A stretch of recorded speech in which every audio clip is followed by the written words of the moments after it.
S mobile repairing YouTube channel subscribe, like, comment, share করো। এই মোবাইলটির সমস্যা আছে, ডিসপ্লে চেঞ্জ করতে হবে। প্রথমে দেখুন ব্যাক প্যানেলটা খুলে নেব। এই যে ব্যাক প্যানেলটা খুলছি। এই যে প্রথমে ব্লেড দিয়ে গ্যাপ করে নেব। এই যে ব্লেড দিয়ে গ্যাপ করছি,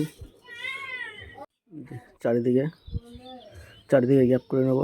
এই যে গ্যাপ করছি, এই যে দেখুন, এই যে ব্লেড দিয়ে গ্যাপ করা হয়েছে। এবার প্লাস্টিক দিয়ে উঠিয়ে নেব ব্যাক প্যানেলটাকে। এই যে দেখুন, এই যে আস্তে আস্তে করে চারিদিকে ঘুরিয়ে উঠিয়ে নেব ব্যাক প্যানেলটাকে। এই যে দেখুন, গ্যাপ করছি।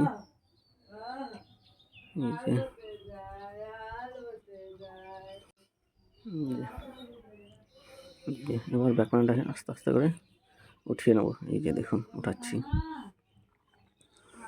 এই যে উঠাচ্ছি। এই যে একটু লেগে আছে। এই যে উঠানো হয়ে গেছে ব্যাক প্যানেলটা। এবার মেন বোর্ডের নাটগুলো খুলে নেব। এই যে মেন বোর্ডের নাটগুলো খুলছি। যে কটা নাট আছে সব কটা নাট খুলে নেব। এই যে দেখুন, এই যে একে একে সব কটা নাট খুলে নেব। এই যে এবার সাববোর্ডের নাটগুলো খুলে নেব। এই সাববোর্ডের নাটগুলো খুলছি। সাববোর্ডের নাটগুলো খুলে নেব। এই যে সাববোর্ডের কভারটা খুলে নেব। এই যে সাববোর্ডের কভারটা খোলা গেছে। এবার মেন বোর্ডের কভারটা খুলে নেব। এই যে মেন বোর্ডের কভারটা খুলছি। এই যে খোলা হয়ে গেছে। এবার ব্যাটারিটাকে তুলে নেব। এই যে ব্যাটারিটাকে তুলছি। এই যে ব্যাটারি তোলা হয়ে গেছে। এবার ডিসপ্লে কানেক্টরটাকে খুলে নেব। এই যে ডিসপ্লে কানেক্টরটা খোলা হয়ে গেছে। এবার খারাপ ডিসপ্লেটাকে উঠিয়ে নেব। এই যে প্রথমে ব্লেড দিয়ে গ্যাপ করে নেব। এই যে ব্লেড দিয়ে চারিদিকে ঘুরিয়ে গ্যাপ করছি। এই যে ডিসপ্লেটাকে চারিদিকে ঘুরিয়ে গ্যাপ করে নেব। এই যে দেখুন, এই যে গ্যাপ করছি। এই যে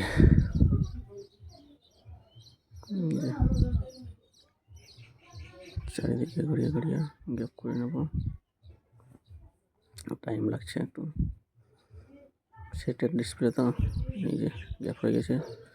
এবার ডিসপ্লেটাকে আস্তে আস্তে করে উঠিয়ে নেব। ডিসপ্লেটা গ্যাপ হয়ে গেছে। এবার ডিসপ্লেটাকে উঠিয়ে নেব। ডিসপ্লেটাকে উঠাচ্ছি। এই যে আস্তে আস্তে করে ডিসপ্লেটাকে উঠিয়ে নেব। এই যে উঠানো হয়ে গেছে। এবার আঠা লাগিয়ে নেব। এই আঠা লাগাচ্ছি চারিদিকে। দেখুন, এই যে চারিদিকে ঘুরিয়ে আঠা লাগিয়ে নেব। এই যে চারিদিকে আঠা লাগাচ্ছি। এই যে আঠা লাগাচ্ছি। এই যে আঠা লাগানো হয়ে গেছে।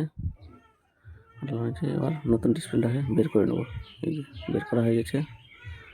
আর এই যে প্রথমে কানেক্টরটাকে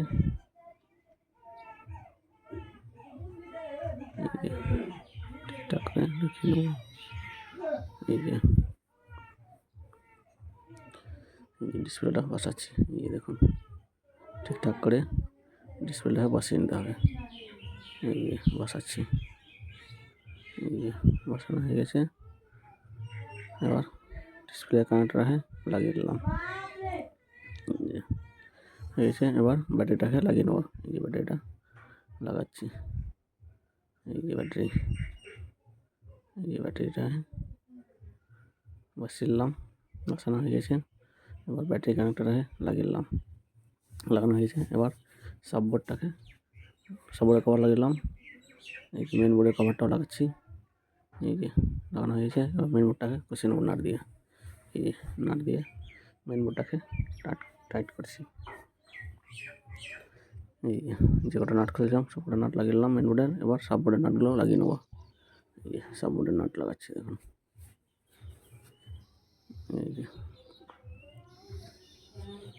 এই যে সাপোর্টের নটটা লাগাচ্ছি। লাগানো হয়ে গেছে। এবার ব্যাক প্যানেলটাকে বসিয়ে নেবো। এই যে ব্যাক প্যানেলটা, এই যে ব্যাক প্যানেলটাকে বসিয়ে নিলাম। এবার গার্ডার দিয়ে টাইট করে নেবো। প্রথমে নিচের দিকে লাগিয়ে নেবো, নিচের দিকে লাগানো হয়ে গেছে। এবার উপর দিকে আর একটা গার্ডার লাগিয়ে নেবো। এই যে উপর দিকেও লাগাচ্ছি।